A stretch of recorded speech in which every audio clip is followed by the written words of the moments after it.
Guys, what's going on? James here, and in this video today we are finally going to be giving my grades for the free agency moves that the Tampa Bay Buccaneers made in the first wave of free agency. I say first wave because there's still plenty of moves that can be made before the NFL draft, after the NFL draft. This is talking about the moves that the Bucs made in the initial stages of the free agency period. We're also going to be taking a look at the grades that you guys gave these moves as a community as well. I posted plenty of polls on the community tab over the course of about a week, and you guys did a great job of submitting your grades, what you thought these moves would be graded for the Bucs. It was great. We had thousands upon thousands of votes, and we're going to be looking at those as well.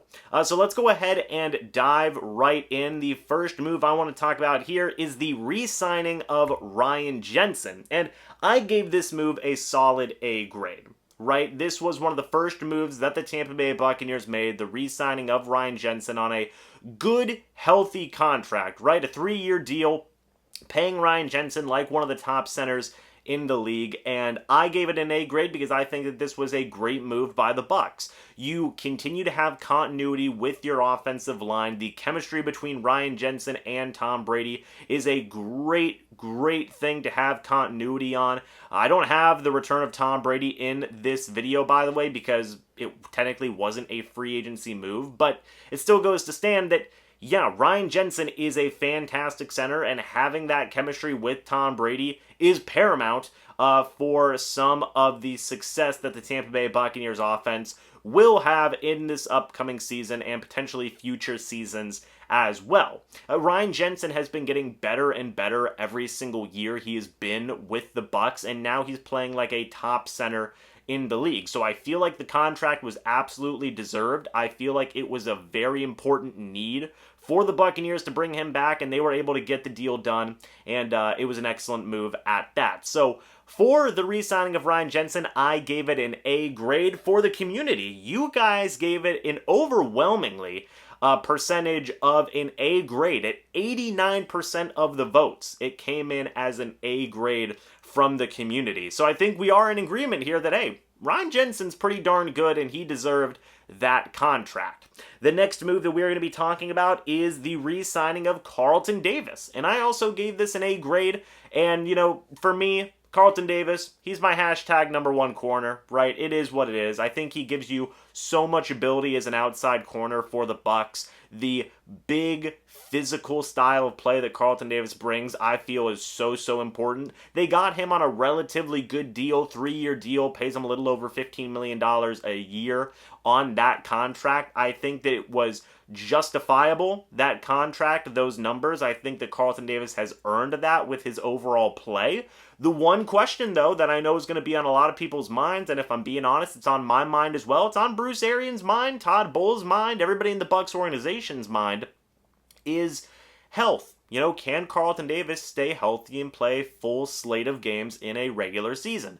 That is going to have to be a doubt and a question that Carlton Davis is going to have to answer with being able to stay healthy. And we'll see if he's going to be able to do that over the length of his contract. But when Carlton Davis is out there on the football field, he's electric. He is amazing. He is, you know, a top tier corner in this league. We've seen it time and time again. Great re-signing by the Bucs. I gave it an A grade.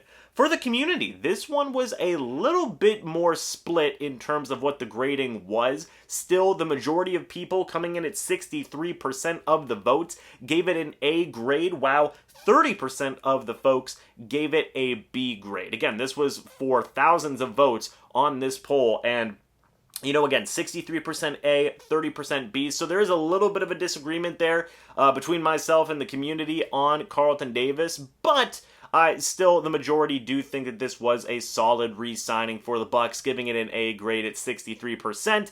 And yeah, it was interesting to see a little bit of that split though, as again, I know there are some concerns out there for the overall health of Carlton Davis, and can he stay healthy for a full slate of games in a regular season and playoffs. And again, that's something that's going to have to be answered.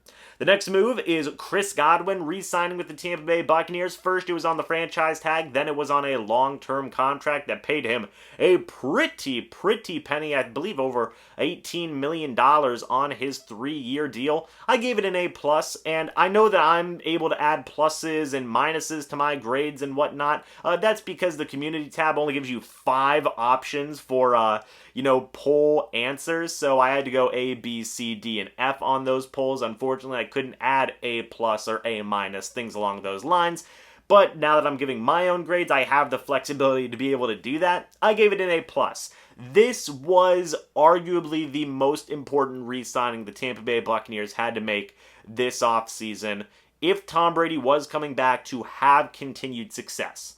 Right? Chris Godwin gives you so much to this offense in terms of flexibility. He can play in the slot. He can play outside. He can run block. He can make the tough catches. He gives you so much stinking ability on that offensive side of the football. It's insane, right? It's absolutely critical to the Tampa Bay Buccaneers' success in the passing game, and heck, even a little bit in the run game as well. I told you guys this multiple times at the NFL Combine. Bruce Arians came out and said that, he's only had about 3 wide receivers that have been able to do the things that Chris Godwin can do. That's Reggie Wayne, Hall of Famer, Hines Ward, Hall of Famer, Larry Fitzgerald, future Hall of Famer. Chris Godwin's right up there with them, right? And that is incredible praise. And hopefully Chris Godwin is able to emulate more of what those guys were able to do in their careers, because that would mean Chris Godwin would be on a Hall of Fame caliber pace, and he's just insanely important to this offense with Mike Evans, with Tom Brady, paramount for the passing game and the overall success and efficiency of it. So yeah, I gave it an A+ because it was arguably the most important re-signing that the Tampa Bay Buccaneers had to make this offseason, and they got that deal done. The community actually gave it an overwhelming grade of an A, with 89% of the votes going towards that A grade. So same amount as Ryan Jensen. That's pretty interesting to see where the community values both Chris Godwin and Ryan Jensen pretty similarly in terms of overall value and importance to this team. So I thought that was a very cool thing to see in the voting. And again, the community seems like they also understand the importance of what Chris Godwin means to this Buccaneers offense and overall the importance of that re-signing. So that was a very cool thing to see. The next move we're going to be talking about is the re-signing of Leonard Fournette. I gave this one a B+, folks. A B+. Leonard Fournette, 3-year deal, $21 million. And I want to say this. Leonard Fournette is one of the most important pieces on this Buccaneers offense, right? His ability as a runner, his ability as a receiving back has been paramount to the Buccaneers' offensive success the past couple of seasons. So why did I give it a B+? Well, you're paying a running back a lot of money. $7 million a year is not cheap, right? It's not exactly where Leonard Fournette wanted in terms of contract numbers, but you're still given a good amount to your running back. Again, Fournette does so much for this offense, though, that, he did deserve a pay raise, right? He did. But $7 million for a running back. I usually am kind of subscribed to that theory of you don't pay running backs too big amounts of money. And I will say $7 million isn't like an insane amount of money to be giving Leonard Fournette, but it's just a little bit more than what I was thinking Fournette may have gotten on some type of deal with the Bucs. If it was $5 million, maybe even $6 million, maybe it would be like an A- type move, maybe even an A move. But it's just something about that $7 million a year where I'm like, ooh, that's a lot to give a running back. Especially a guy like Fournette who is getting so much usage in this offense. And that part of that, again, just because of the idea in my head where it's like, man, there's so many good running backs in the draft year after year after year. Do you really have to pay big money to a running back? But, Fournette, he did deserve a pay raise. He is paramount to this Buccaneers offense and what they do. And, I'm probably going to be wrong. Fournette is going to justify, I think, that money and the contract that he has been given by the Bucs. And, he will more likely than not be very good for this Buccaneers offense. I have no doubts about that. It's just the idea of, man, $7 million, that's a lot to give a running back. So that's just kind of my reasoning for giving it a B+ rather than, say, an A or an A- type of grade. The community, disagreed with me a heavy amount on this move. 74% gave it an A grade, 21% gave it a B grade. So the community feels that Leonard Fournette is a very important piece of this offense, a very, very solid re-signing as well. But there was a little bit more of a split there, right? Kind of like what we saw in the Carlton Davis poll with 63% A, 30% B. A little bit more of a split there. Maybe you guys also have a similar mindset of, hey, don't pay running backs big money because, they break down and you can just get other running backs in the draft and get similar production. Maybe some of you guys have similar thoughts as mine were. So that was a cool, interesting thing to see there in the polls. Next is the re-signing of Will Gholston. I gave it a B+ grade. In my opinion, Will Gholston's one of the more underrated players on this Buccaneers team. He's great. He is a very solid, very capable run defender for this Buccaneers front seven,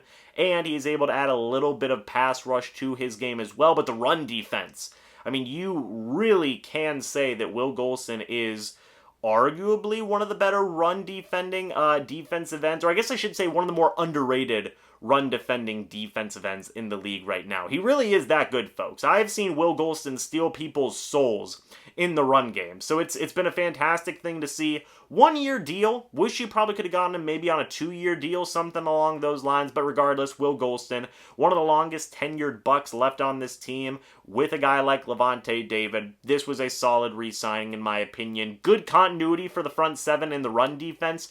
Good to continue to have one of your starting caliber defensive linemen back into the mix. I gave it a B+. For the community, you guys, 48% gave it an A grade, 37% gave it a B grade, and 13% gave it a C grade. So definitely a lot more of a split here in the polling. It was 50% gave it a B or a C grade, while 48% gave it an A grade. So that was, interesting to see. I think that there is a lot of mixed opinions on a guy like Will Gholston because, again, he is underrated. Not a lot of people pay attention to Will Gholston and what he does for this Buccaneers team, but I do understand why there would be that split. Maybe the Buccaneers could have gotten somebody in the draft. Maybe they could have gotten somebody else in free agency. Maybe people just don't like Will Gholston. I don't know. But I do understand why there is a little bit of that split there between A, B, and a little bit of C for the re-signing of Will Gholston. Next is the new signing of wide receiver Russell Gage from the Atlanta Falcons, a 3-year, $30 million contract. I gave it an A-. I love Russell Gage. I am very excited about this move. You have Russell Gage, you have Mike Evans, you have Chris Godwin as your wide receiver trio for this upcoming season, catching passes from Tom Brady, who he himself recruited Russell Gage to join the Tampa Bay Buccaneers for the next couple of years. And yeah, A- grade. I think Gage is going to be fantastic for this Buccaneers passing offense. I think he's going to add a lot of flexibility for what you can do in that passing game. He can play outside, he can play slot, he can give you a lot of good things in that wide receiver position, and I think it's going to add even more juice, even more potency to this Buccaneers passing attack. I gave it an A-. For the community, 61% said A, 32% said B. So we are majority in agreement that Russell Gage is an A-, type of signing that will be productive for this Buccaneers passing attack. Next is the new signing of Logan Ryan. This was definitely an interesting community poll, by the way, to see. But for me, I gave Logan Ryan a B+ to join the Tampa Bay Buccaneers for this signing. The contract, at least in terms of numbers, is chef's kiss because he's making around the veteran minimum, and you're getting potentially a starting safety on your team for around a vet minimum. That's great. And I know that there are some doubts about tackling ability and coverage ability and all these different types of things with Logan Ryan, but in my opinion, it's still a quality signing. At the very least, very least, Logan Ryan gives you a very capable guy who could start, veteran, who's been a team captain and a leader on multiple teams, the Patriots, the Titans, the Giants, who would be able to start if you needed him to, and can be a solid, capable leader. That's the floor of what Logan Ryan is going to give this secondary. At, I think in the middle, he's going to be a solid, capable starter. At the top tier of what he can be, the ceiling, he's going to be a very good starter for this team. So I think that overall, any way you slice it, any way you look at it, Logan Ryan is a fantastic, good addition for this Buccaneers defense. He is versatile. He can play safety. He can play slot corner. He can do so many different things. He's a capable leader, and you don't even have to pay him that much, right? The only reason I did give this move a B+ is because I do understand some of those doubts that may be out there. But Todd Bowles has had fantastic success at grooming and developing safeties in this league. Even back with his time with the Jets, he had been able to do fantastic work with his safeties and be able to get the most out of them regardless of who was back there playing that position. I think we can see very similar success with Logan Ryan, although it's not a guarantee, which is why I have it as a B+, because there are a little bit of some doubts there. The community tab gave it a 45% B grade as the majority, 40% at an A, and then 13% at a C. This is the first time the community gave a grade a B more so than a C. Not by much, 5%, but it was still really interesting to see whenever I posted that poll and saw the results of, whoa, majority says B rather than A for the Logan Ryan signing. And hey, we are technically in agreement. I gave it a B+. If I was able to put out B+ and things along those lines out there, I'm sure a lot of people would have given it a B+. But yeah, that was definitely interesting to see, because I do think there are going to be some doubts out there as to what Logan Ryan is going to be able to do. A lot of people were kind of sour on his time with the Giants, but I think that overall, guy like Todd Bowles, I know he's the head coach now, but he's still going to be calling defensive plays. A guy like Todd Bowles really could unlock the potential and ability of Logan Ryan at that safety position, and you're paying him basically nothing. I think that that was a good move to make. Finally, folks, the last move we're going to be talking about is the trading of Shaq Mason. A+.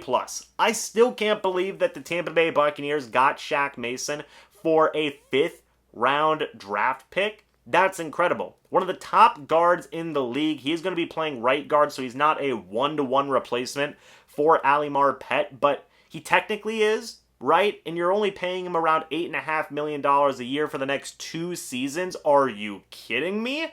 The Tampa Bay Buccaneers slam dunked this move, and a lot of people were questioning what the heck were the Patriots doing. So this is an A+ move for me. Absolutely. This was probably, in terms of value, you could say this was the best move the Buccaneers made this offseason so far, not including the return of Tom Brady, right? In terms of value and in terms of what you're getting in return, you might have to put this up there, maybe even above the re-signing of Chris Godwin, folks. I'm that serious about this. How the heck did the Tampa Bay Buccaneers get Shaq Mason for a 5th round draft pick? That's absolutely insane. He's going to be one of the top guards in the league still.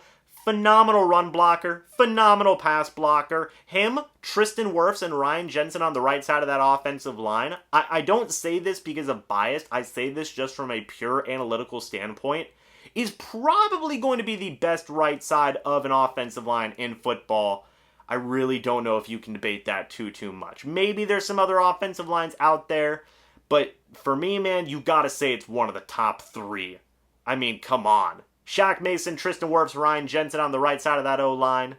Holy freaking crap, man. That's going to be incredible. So I gave it an A+ move. The community, 83% gave it an A, with 13% giving it a B. I'm surprised this wasn't really a slam dunk, with 89% having it at an A. Heck, maybe even more so than that. I thought that there was definitely going to be more people who were like, holy crap, we really got Shaq Mason for a 5th round draft pick? A. But not so much, which was kind of interesting to see. I would be curious to hear what the concerns might be. If people aren't happy about giving up a 5th round draft pick, maybe that's the reasoning. I want to hear why, because for me, in my opinion, slam dunk, A+. How did they get Shaq Mason for a 5th round draft pick was my thoughts whenever it happened. So yeah, I want to hear your guys' thoughts on all of these moves, some justifications behind some of the grades you guys may have given if you did vote in those polls, because it'd be interesting to, hear some thoughts and opinions about that. But that is it for my free agency grades, folks. For Ryan Jensen, again, A. Carlton Davis, A. Chris Godwin, A+. Leonard Fournette, B+. Will Golston, B+. Russell Gage, A-. Logan Ryan, B+.